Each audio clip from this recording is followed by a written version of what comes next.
favor, señor. ¿Dónde está mi equipaje? No comprendo, señor. Favor de pasar por aquí. J'étais persuadé d'avoir appris la bonne prononciation. Mais quand j'ai testé mon guide de conversation à l'aéroport de Maracaibo, personne n'a compris un mot. Je me suis rappelé ce que m'avait dit Créole lors des séances d'information. J'avais travaillé dans un pays étranger pour une compagnie pétrolière américaine, alors je dois me comporter en conséquence. Exactement comme Créole. Ici, pour les Vénézuéliens, chacun de nous représente les États-Unis. Les États-Unis ont entrepris de bâtir un empire dès la fin de la Seconde Guerre mondiale. Mais l'essentiel de ce travail a été accompli dans l'ombre, par des agents d'influence, comme moi.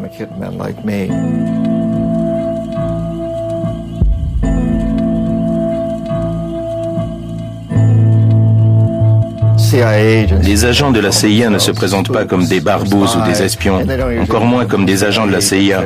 Ce sont des attachés commerciaux ou des conseillers politiques auprès de l'ambassade des États-Unis. Ils s'affublent d'un autre titre officiel. En général, ce n'est ni espion ni même agent de la CIA. Pour nous, c'est pareil. Agent d'influence, c'est un terme générique, mais ce n'est pas le genre de titre qu'on écrit sur sa carte de visite.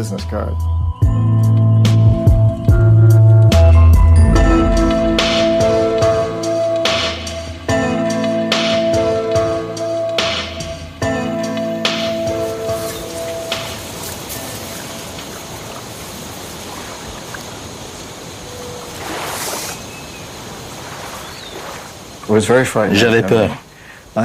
Je savais que j'aurais affaire à forte partie. J'avais vu les chacals à l'œuvre. La même question revenait toujours. Et si ça m'arrivait à moi? Je ne sais pas combien de temps il me reste à vivre. Peut-être 20 jours, peut-être 20 ans.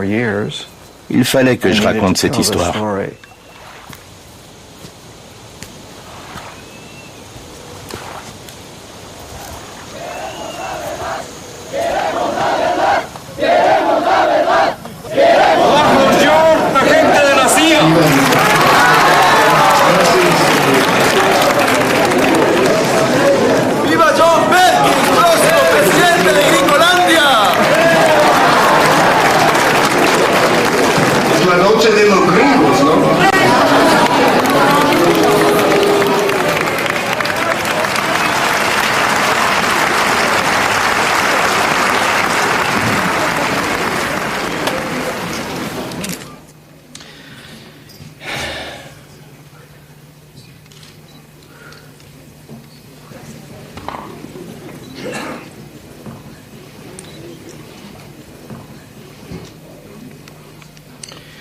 Bueno, empezamos.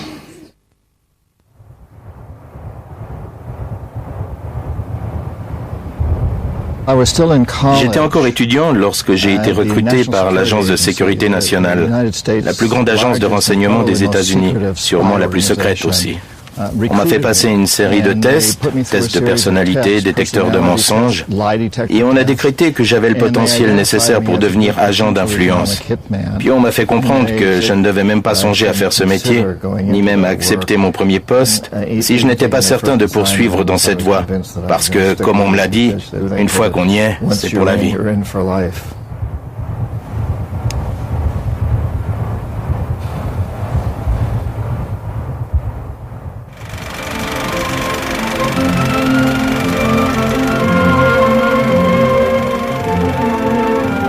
Créole avait envoyé un autre ingénieur américain du pétrole à ma rencontre pour qu'il me fasse faire le tour du propriétaire avant de passer au bureau d'ingénieur. Dès mon arrivée, j'ai fait des connaissances.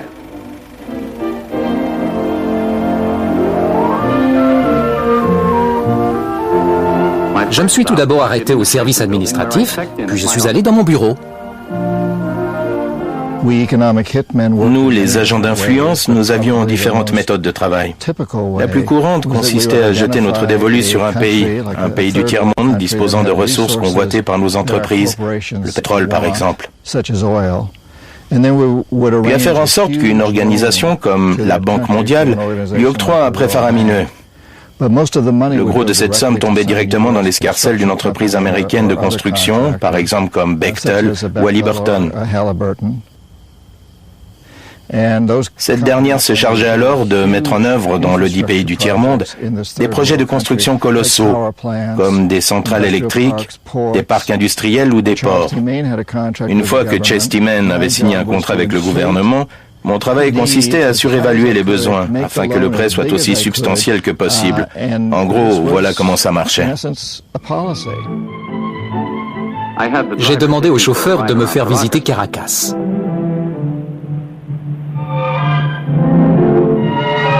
J'ai visité l'est de la ville, les nouveaux quartiers, là où il y a 10 ans, il n'y avait que des plantations de café et de canne à sucre.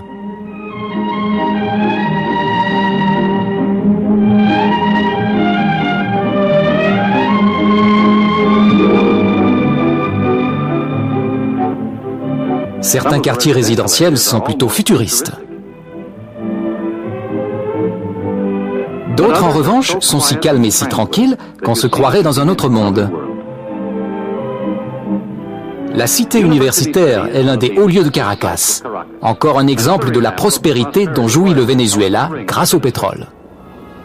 Le pays se retrouve pris au piège de la dette. Une dette si énorme qu'il est dans l'impossibilité de rembourser. C'est alors que nous, les agents d'influence, nous retournons dans le pays pour dire « Écoutez, puisque vous ne pouvez pas rembourser votre emprunt, rendez-nous service. Votez favorablement lors du prochain vote important à l'ONU. Ou envoyez-nous des troupes en renfort en Irak. Ou mieux encore, vendez-nous votre pétrole pour une bouchée de pain, ou votre main-d'œuvre, ou toute autre ressource susceptible de nous intéresser. » Le système de l'emprunt pour le développement est simple. Vous empruntez de l'argent à la Banque mondiale, puis vous investissez dans cet extraordinaire barrage ou dans cette politique géniale en faveur de la croissance économique, ce qui doit vous permettre de rembourser aisément votre emprunt, voire plus. C'est donc un excellent investissement. Mais bien entendu, les choses ne sont pas aussi simples.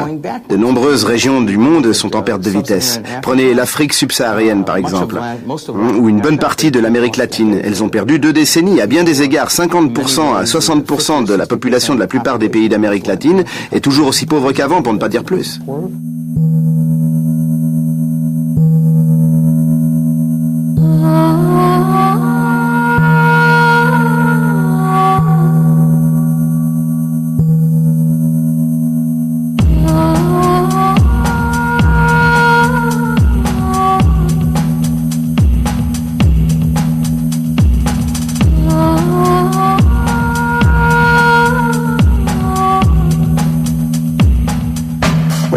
Ce qu'on ne vous enseigne pas à l'école, ce qu'on a tendance à oublier, c'est que donner un coup de pouce à l'économie d'un pays, ça ne veut pas forcément dire aider la population. Parfois, seuls les plus riches en haut de l'échelle en bénéficient. Et c'est comme ça dans tout ce qu'on appelle le tiers-monde.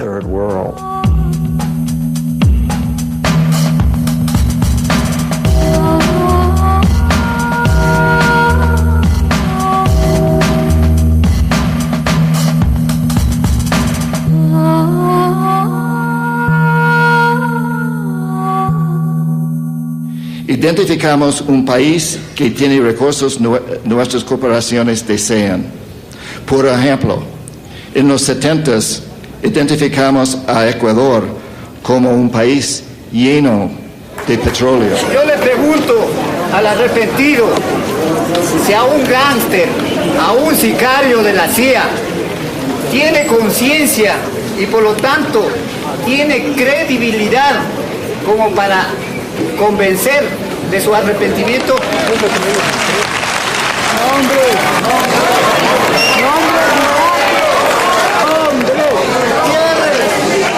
Nombres y datos concretos.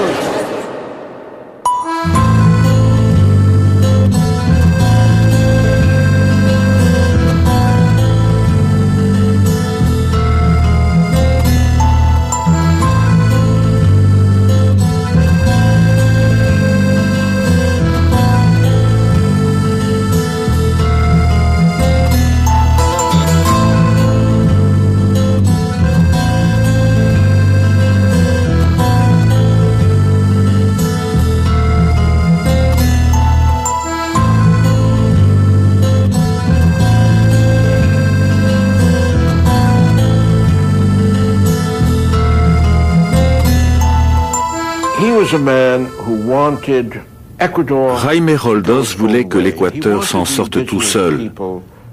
Il voulait empêcher les compagnies pétrolières américaines d'aller polluer les terres des autochtones. C'était un type très éclairé et pas particulièrement radical. C'était quelqu'un de bien. Nous l'aimions bien. Pour nous, c'était l'un des meilleurs présidents d'Amérique latine.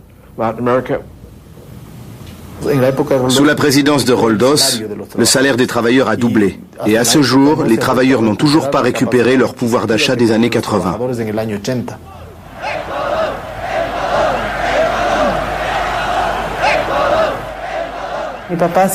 On demandait souvent à mon père s'il voulait qu'on se souvienne de lui comme d'un grand président ou d'un homme brillant, car c'était un homme brillant, extrêmement intelligent. Un jour, il a répondu comme quelqu'un de bon. Una de nuestras principales riquezas es el petróleo. El petróleo constituye hoy el filón principal de la riqueza ecuatoriana.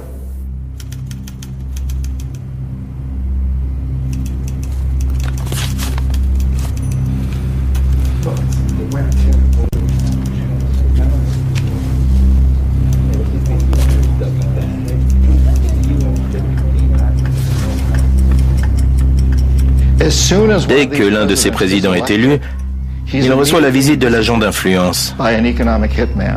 Quelqu'un, ça aurait pu être moi, entre dans son bureau et lui dit « Monsieur le Président, je suis venu vous féliciter pour votre élection. Et puis, dans cette poche, j'ai quelques centaines de millions de dollars pour vous et votre famille, si vous acceptez de jouer le jeu. Dans cette autre poche, j'ai un pistolet pour vous abattre si vous décidez de mettre en œuvre vos promesses de campagne. À vous de décider. Mais permettez-moi de vous rafraîchir la mémoire. Vous vous souvenez de Salvador Allende, d'Arbenz, de Patrice Lumumba et de tel autre. Il y en a toute une liste. Tous ces présidents savent très bien ce qui est arrivé à ceux qui se sont opposés au diktat des multinationales. Soit ils sont morts, soit ils ont été destitués. Alors, qu'est-ce que vous feriez à leur place? Posons-nous la question. Qu'est-ce que je ferais si j'étais à leur place? C'est très difficile.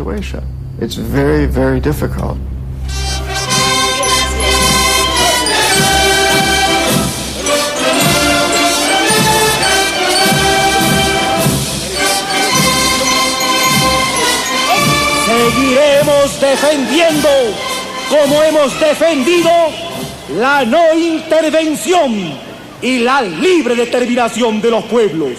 Y saludamos con beneplácito los avances democráticos que hacen los pueblos del mundo. Procuramos una América Latina más unida, más fuerte y más solidaria. Lorsque les agents d'influence échouent, on passe à l'étape suivante, celle des chacals. Les chacals, ce sont les tueurs de la CIA qui interviennent pour tenter de fomenter un coup d'État, une révolution. Si ça ne marche pas, ils assassinent, ou du moins ils essaient. Nuestra gran pasión es y debe ser el Ecuador. Nuestra gran pasión, oídeme, es y debe ser el Ecuador. ¡Viva la patria!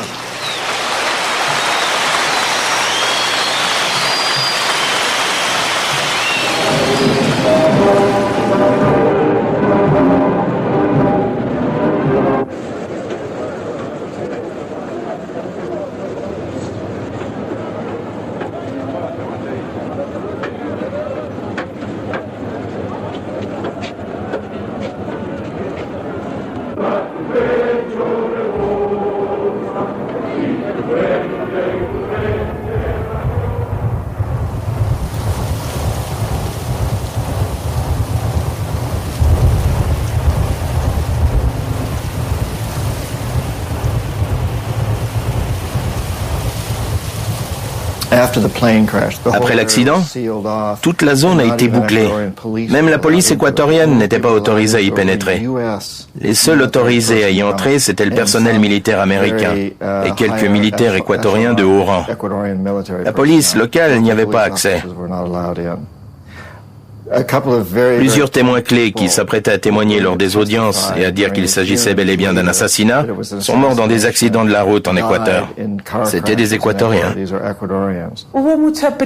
Le gouvernement suivant s'est empressé de classer l'affaire. L'enquête n'a duré qu'une semaine. Une semaine. Au bout d'une semaine, on a publié un rapport établissant qu'il s'agissait d'un accident. En réalité, c'était une farce. Une farce. On nous a privés, nous, leurs enfants, leurs familles, et tout le pays avec nous, de la possibilité de savoir ce qui s'est réellement passé. C'est ce qu'on peut faire de pire à quelqu'un, le priver de la vérité. Parce que du coup, c'est impossible de tourner la page. Ça reste toujours présent en quelque sorte. Pour moi, il y aura toujours un doute. Je chercherai toujours à savoir ce qui s'est réellement passé.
Le discours de Torrijos, sa rhétorique, ressemble à s'y méprendre à ceux de Chavez ou d'Allende et sont très semblables à ceux de Jaime Roldos.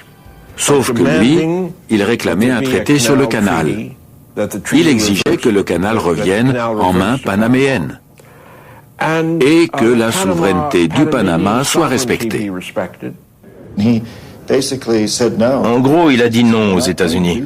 Il leur a dit « Nous n'allons plus faire les choses à votre manière.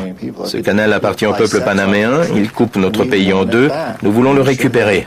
Rien de plus normal. » En disant cela, il a fait la fierté des Panaméens, qui ont changé du tout au tout. Il leur a remonté le moral.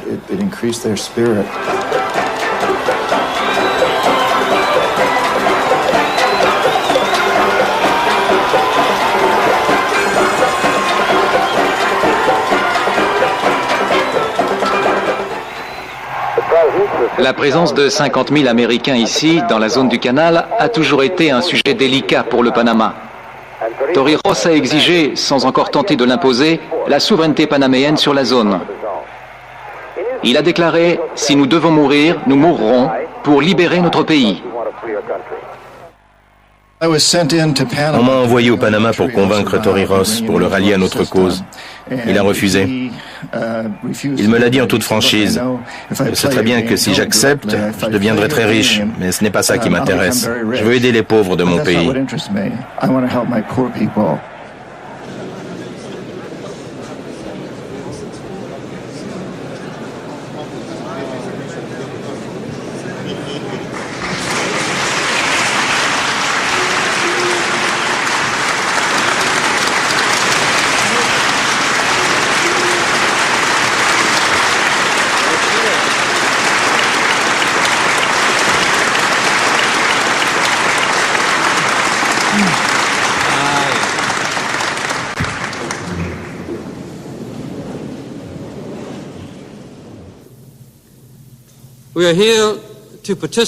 Nous sommes ici pour signer des traités qui garantiront un avenir pacifique, prospère et sûr à une voie navigable internationale qui nous tient particulièrement à cœur à tous.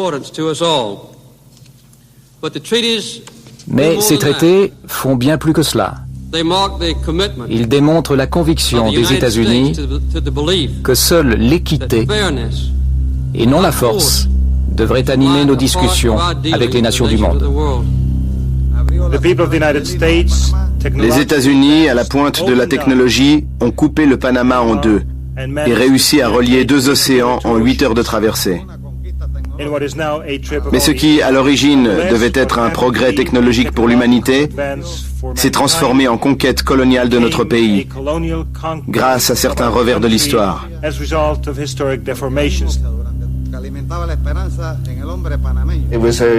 C'était une terrible corvée pour moi. Je savais que si je n'arrivais pas à le corrompre, je ne voulais pas vraiment corrompre Torrijos, parce que j'admirais son courage et son honnêteté, sa détermination à aider les pauvres de son pays. Je l'admirais pour ça. Mais par ailleurs, c'était mon boulot de le corrompre. J'avais l'impression que si je n'y arrivais pas, les chacals interviendraient et qu'il lui arriverait quelque chose de bien pire. Ma présence ici, en compagnie des dirigeants et des hommes d'État de tout l'hémisphère, marque la fin de nombreuses batailles menées par des générations de patriotes panaméens.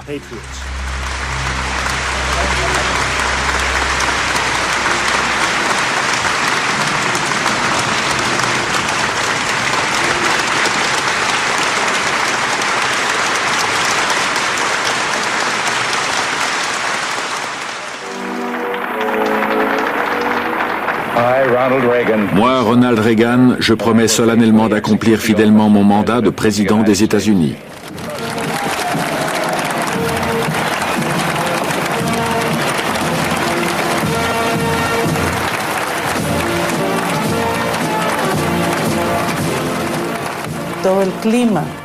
Le climat politique a changé en Amérique latine. Carter était proche de nous. Il a fait régner un climat de démocratie, mais pas Ronald Reagan.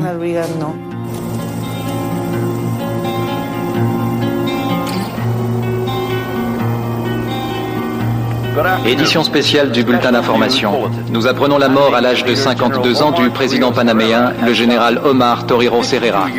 L'homme fort du Panama s'est tué dans l'accident d'un avion des forces aériennes panaméennes qui s'est écrasé sur le flanc d'une montagne au cours d'une violente tempête dans l'ouest du pays. Son pilote ainsi que 5 autres passagers non identifiés se trouvaient à bord avec lui. Il n'y a pas de survivants. J'étais effondré en apprenant la nouvelle de la mort de Torrijos. J'étais très triste. À titre personnel, j'admirais cet homme. Il était drôle, charismatique. Je l'aimais bien. J'étais aussi très triste à cause de ce qu'il représentait, à cause du symbole. J'étais très choqué de savoir de quoi mon pays était capable. Le général Torrijos est le deuxième président latino-américain à mourir dans un accident d'avion au cours des 3 derniers mois. Le président de l'Équateur.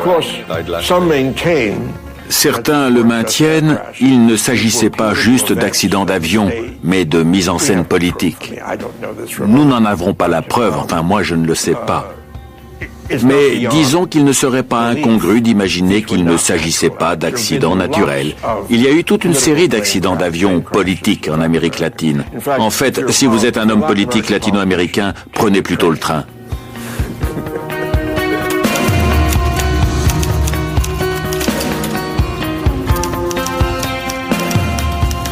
Dès le début, mon travail d'agent d'influence m'a donné mauvaise conscience.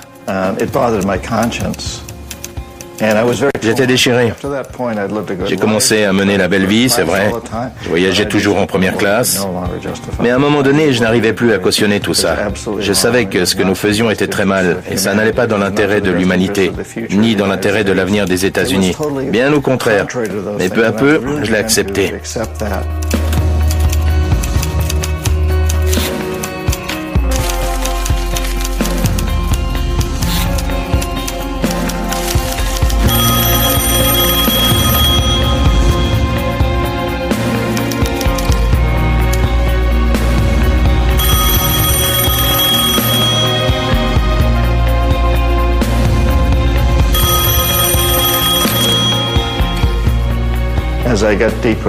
Par la suite, on a tenté de m'acheter. On m'a menacé aussi au cas où je parlerais. J'ai compris que si on savait que je m'apprêtais à dévoiler ce que nous avions fait, je devrais en payer les conséquences. À cette époque, on m'a aussi proposé près d'1,5 million de dollars pour que je n'écrive pas ce livre.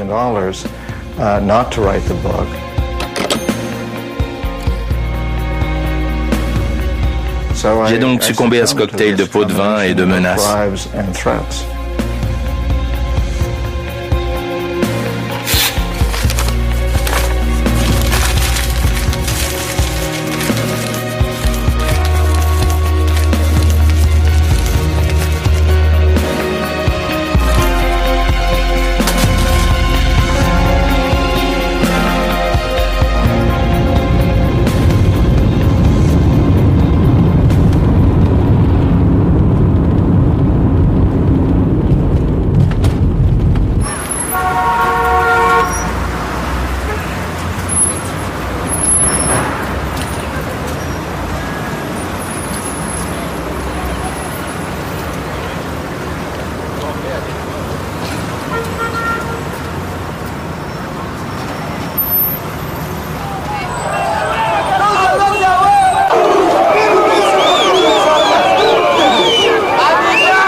Certains ont bâti leur carrière politique sur la mort de mon père. Ils ont mis les cadavres au placard au nom de la bonne gouvernance, à tel point que nous sommes devenus un pays ingouvernable depuis quelques années. L'élimination de Roldos a été un avertissement au futur président de l'Équateur, qui savent à quoi s'en tenir lorsqu'ils reçoivent la visite d'un agent d'influence. Vous avez le choix entre quelques millions de dollars pour vous et votre famille et cette balle.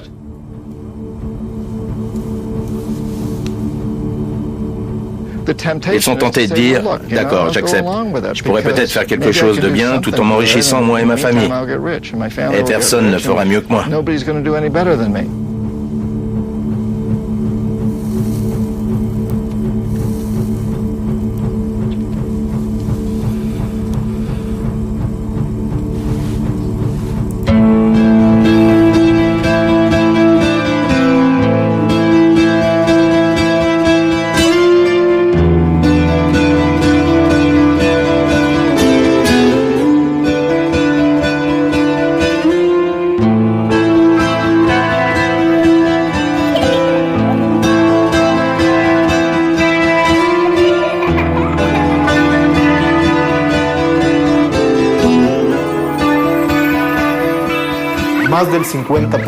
Plus de 50%.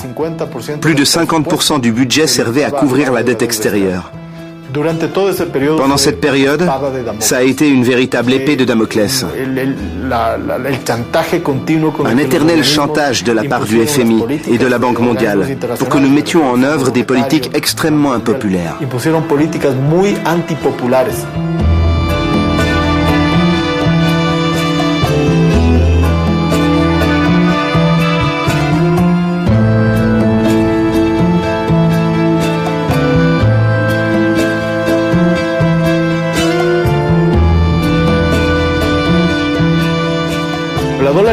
La dollarisation a été un véritable hold-up, une vaste escroquerie à l'échelon national.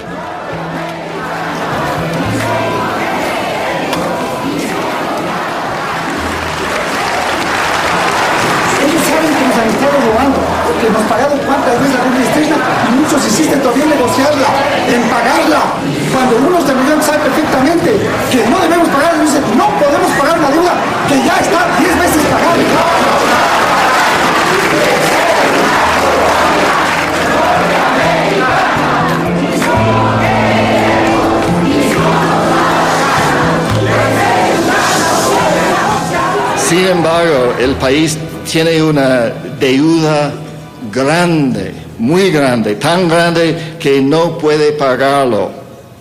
Esto es una parte del plan. Esto es lo que pasó en Irak.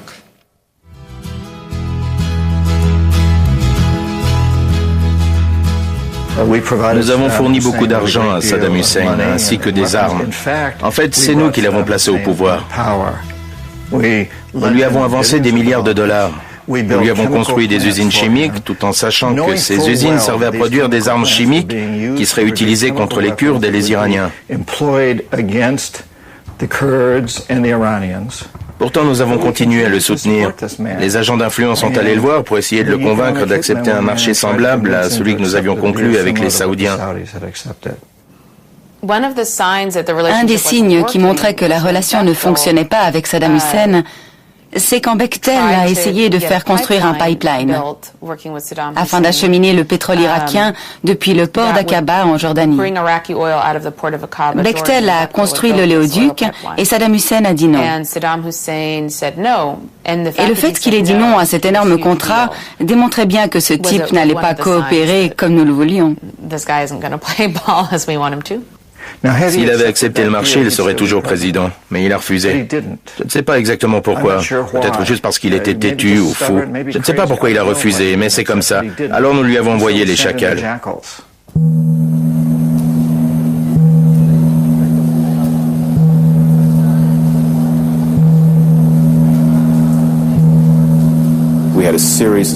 Nous avons envoyé plusieurs équipes de la CIA sur place. J'en dirigeais une, pour voir si un coup d'État était envisageable. Nous sommes allés sur place, nous avons traversé la frontière. Nous avons pris contact avec des officiers militaires en janvier 1995, qui nous ont dit que oui, un coup d'État était envisageable. Le projet s'est concrétisé. Prendre une compagnie de tanks, cerner la résidence de Saddam dans la petite ville d'Arjad, le contraindre à démissionner, l'arrêter ou le tuer. Mais ça n'a pas marché. Assassiner Saddam Hussein était trop risqué. Il y avait trop de doublures, de sosies. Même ses propres gardes du corps ne savaient pas si c'était lui ou quelqu'un d'autre qu'il protégeait. Nous avons donc fait intervenir l'armée en dernier recours. D'abord les agents d'influence, ensuite s'ils échouent les chacals, et enfin s'ils échouent aussi, le dernier recours c'est l'armée.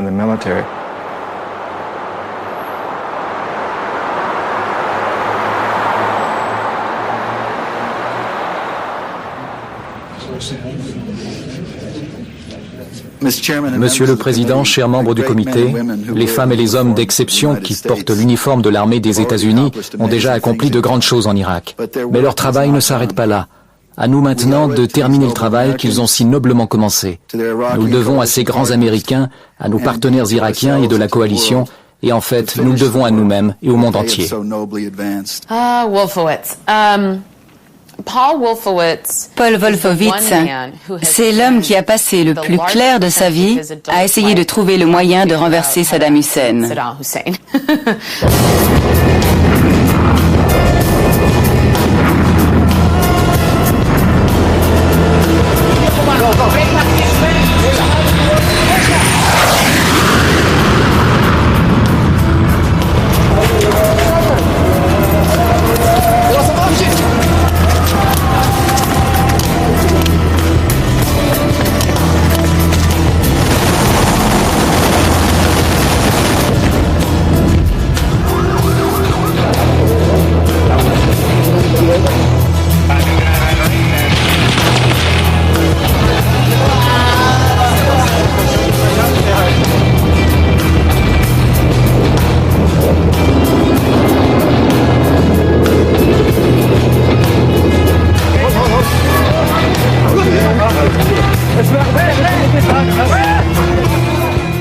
Nous avons donc envoyé l'armée et nous nous en sommes bel et bien débarrassés.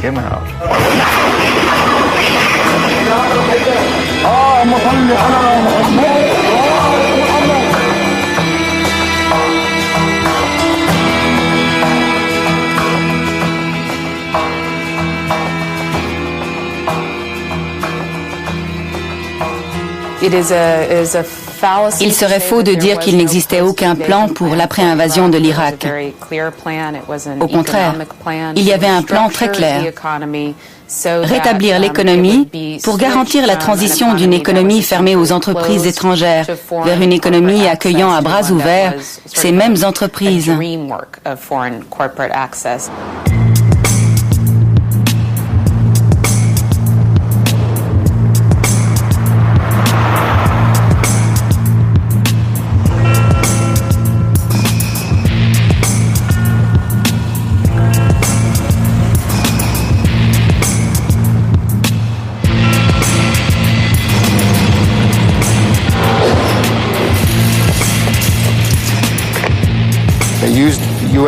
Ils se sont servis d'avions cargo américains pour transporter 144 palettes chargées de billets de $100. Des tonnes de billets de banque américains ont été acheminés là-bas par avion.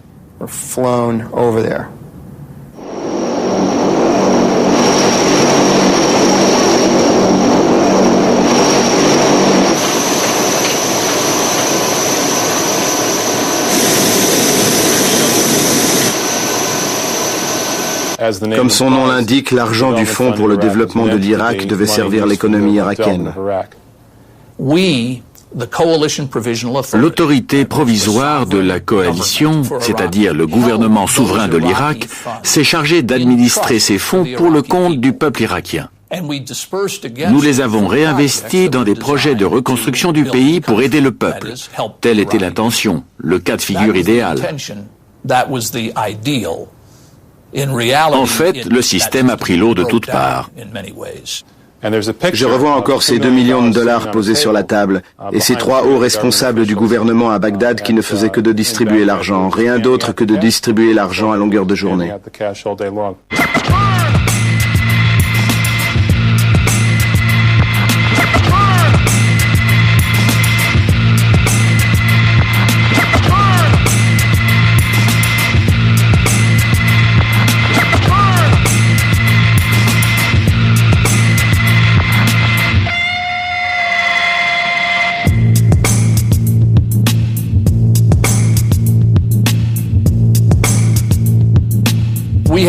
C'étaient des billets de $100 flambant neufs, tous emballés dans du film plastique. Ils étaient empilés par paquets de $100 000. Ils ont pris 1000 billets de $100, les ont mis sous cellophane et ils se les lançaient les uns aux autres comme un ballon de football américain. Ils se faisaient des passes. Moi aussi j'ai joué.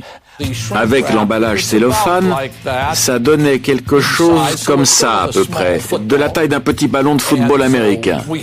Nous étions dans notre bureau et nous nous amusions à nous faire des passes avec des paquets de $100 000, à les attraper, à marquer des points. Nous avons fait une mini-partie de football américain avec des billets de banque en attendant qu'on vienne les chercher.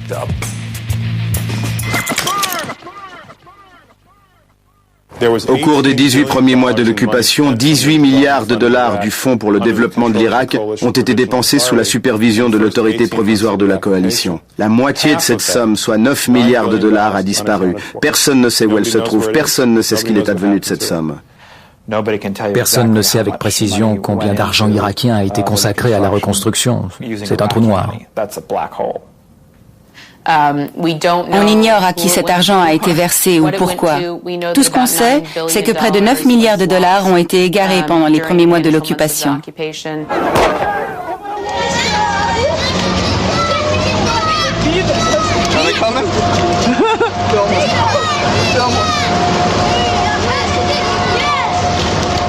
Tu les filmes?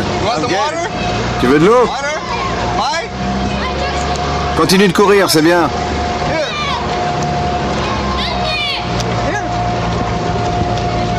Tu filmes? Je les ai, oui. Cours, tu y es presque.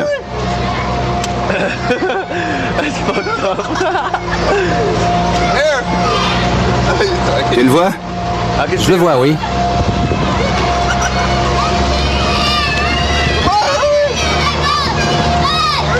Dépêche-toi si t'en veux. Il va courir pendant 3 kilomètres. Il s'arrêtera jamais.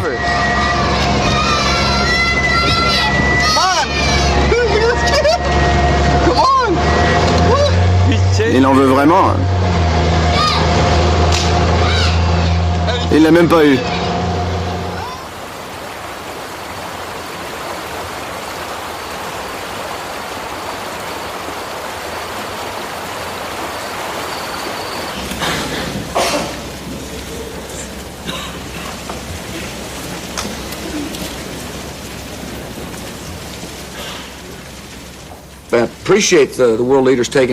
J'ai beaucoup apprécié que les leaders du monde répondent à mes coups de fil quand j'ai voulu leur expliquer pourquoi je pensais que Paul ferait un excellent président de la Banque mondiale. C'est un homme d'expérience.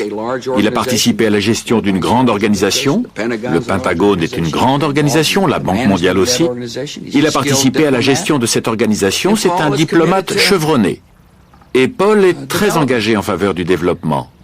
C'est un homme bon, plein de compassion, qui fera de l'excellent travail à la Banque mondiale. Je crois profondément en la mission passionnante de la Banque mondiale. La possibilité d'aider 1 milliard de personnes qui gagnent moins d'$1 par jour à sortir de la pauvreté et des milliards d'autres qui vivent dans une situation de précarité, les faire bénéficier de l'égalité des chances dans la vie, est une formidable responsabilité et un véritable défi.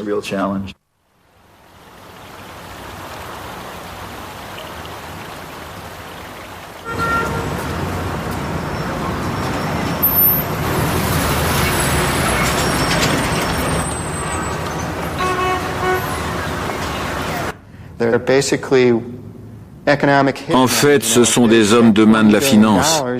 Ils ont dilapidé 20 milliards de dollars du fonds destiné à l'Irak de façon totalement irresponsable. Et aujourd'hui, l'Irak affronte des difficultés financières et écroule sous les dettes.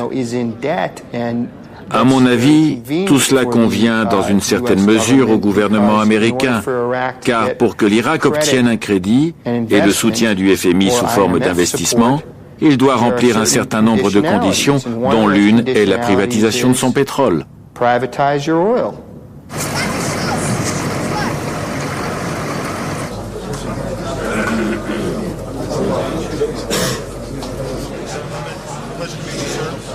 En décembre 2005, le Fonds monétaire international a signé un accord avec le gouvernement irakien en vue d'annuler une partie de la dette extérieure de l'Irak.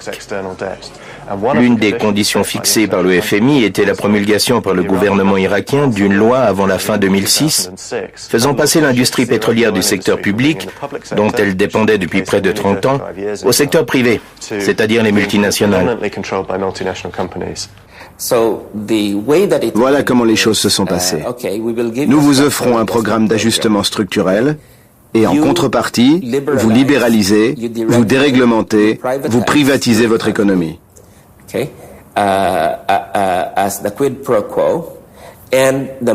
Et l'argent que nous vous donnons sera ensuite utilisé pour le remboursement de la dette auprès de nos banques commerciales. Certaines choses sont vraiment claires et nettes. Il est évident que notre objectif est la réduction de la pauvreté. Il est clair que notre objectif est de renforcer notre capacité à fournir des ressources utilisables afin de ne pas avoir à réduire les crédits. Je sais que l'année passée, nos crédits ont atteint des niveaux records, mais ils doivent encore augmenter, alors nous devons solliciter davantage nos bailleurs de fonds.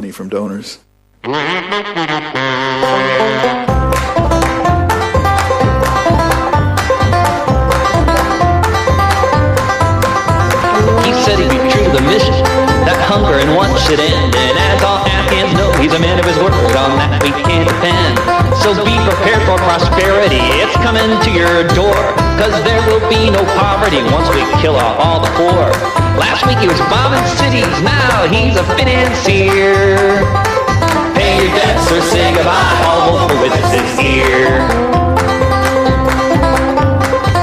He'll lead us to freedom, and we will be so glad, just like those shoppers in that market in downtown Baghdad. Last week he was bombing cities, now he's a financier.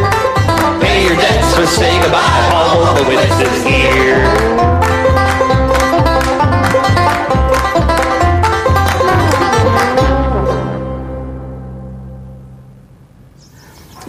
Il y a 100 ans, le remboursement de la dette provoquait la crise dans des pays comme le Venezuela.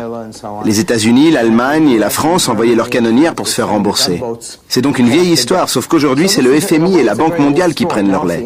Plus besoin d'envoyer les canonnières ou l'armée, il suffit de mandater le FMI et la Banque mondiale pour se faire rembourser. Bienvenue au Guatemala. Je suis très content d'être là. Aucune mafia au monde n'a autant d'influence.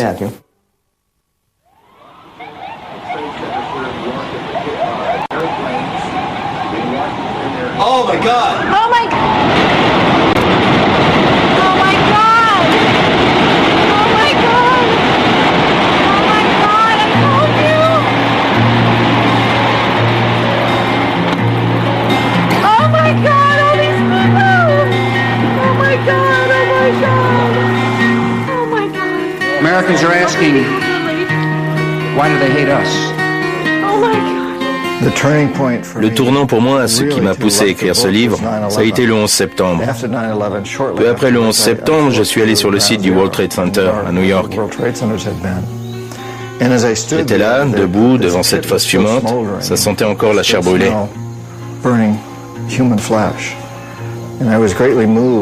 Cette expérience m'a beaucoup ému.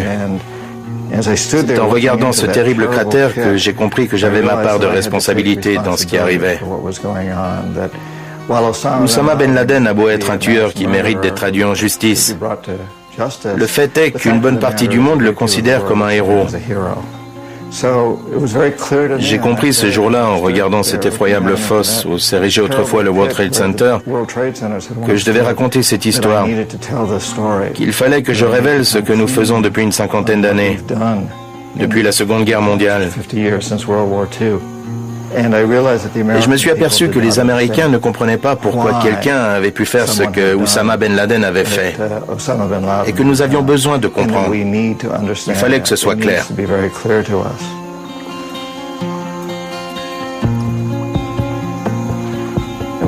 J'avais peur. Je savais que j'allais avoir affaire à forte partie. J'étais un agent d'influence, j'avais vu les chacals à l'œuvre. Alors j'étais très inquiet. J'étais inquiet pour mon intégrité physique aussi, et celle de ma famille. Je ne sais pas combien de temps il me reste à vivre. Peut-être 20 jours, peut-être 20 ans, mais guère plus. Dans 20 ans, j'aurai 80 ans. Je vivrai peut-être encore un peu, mais il ne me reste plus beaucoup de temps en tant qu'écrivain, en tant que membre productif de la société.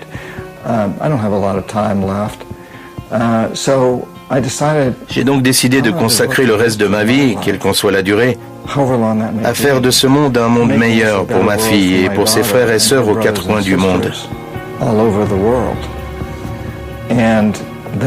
C'est mon devoir. Alors quoi qu'il m'en coûte, je me dois d'écrire ce livre. C'est le premier pas à franchir.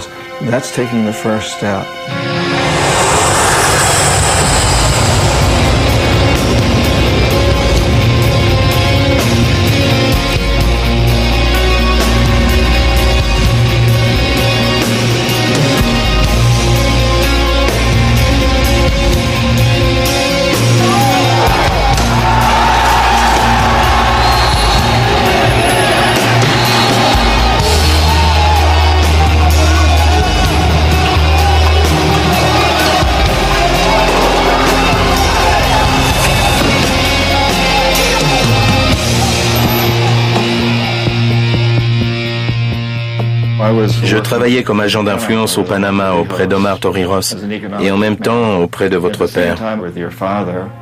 Il était très nationaliste, un vrai populiste. Il a juste dit non aux États-Unis. Il a dit « Nous n'allons plus faire les choses à votre manière », ce qui a dû choquer Washington.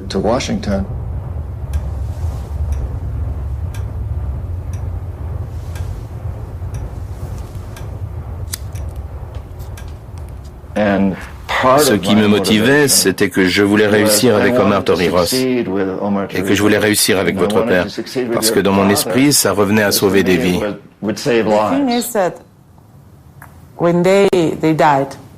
Quand ils sont morts pour nous, c'était la fin du monde.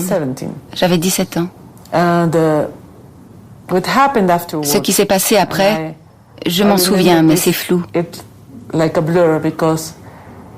Des années plus tard, il a fallu que je lise le récit de cette période pour m'en souvenir.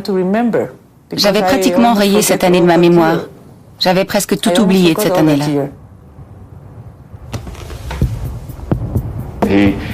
Il a dit que les ressources équatoriennes devaient servir à aider le peuple équatorien et pas à enrichir des entreprises étrangères.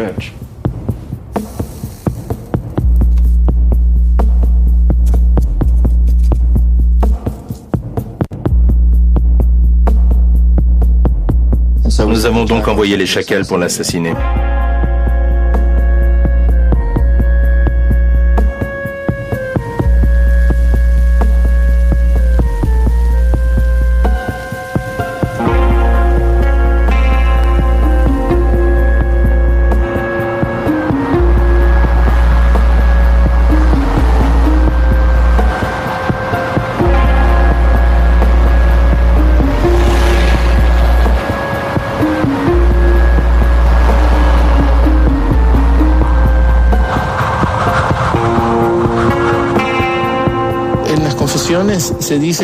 Dans votre livre, vous affirmez que dans le cas d'Omar Torrijos, il y avait un petit magnétophone à bord de l'avion qui contenait une bombe.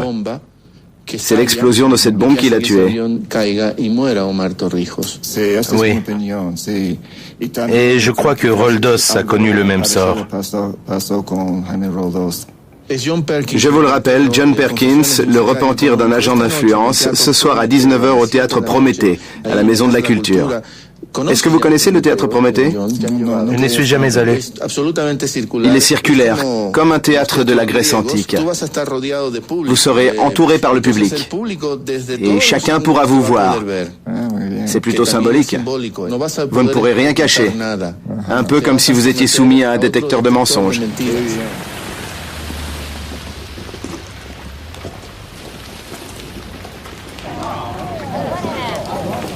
Llamar a la reflexión de que de pronto los países pequeños también somos dignos, de que hay una gran reserva moral en países pequeños como el Ecuador, de que hay una gran reserva moral en cada uno de nosotros y en presidentes como Roldós. Oyendo a estas palabras de Marta Roldós, me puso mucha emoción en mi corazón. Tengo que pensar un momento.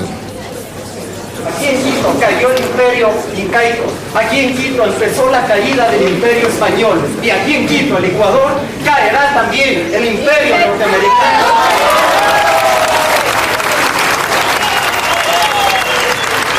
Dice, pero es que es elemental. ¿Cómo entendemos? No se necesita tanta filosofía, tantas ideologías para entender de que todos los recursos que están en el territorio ecuatoriano tienen que ser para los 13 millones de ecuatorianos. Yo no entiendo otra cosa. Yo no entiendo. Y que no tiene, dice el señor Parkin, que no tiene que ser para las transnacionales, que ellos viven allá corrompiéndose. Por lo tanto, en esta asamblea que viene compatriotas, a diferencia de la del 98 en la que se privatizó todo, todos los recursos naturales, la minería, el petróleo, el pueblo, le dejaremos solo y le tocará rendir cuentas a la historia.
decirles además que he venido acá a ofrecer una disculpa para las acciones que mi país y sus corporaciones han tomado. Debo aceptar mi responsabilidad personal por algunos de estos actos. Por todo esto, quiero disculparme.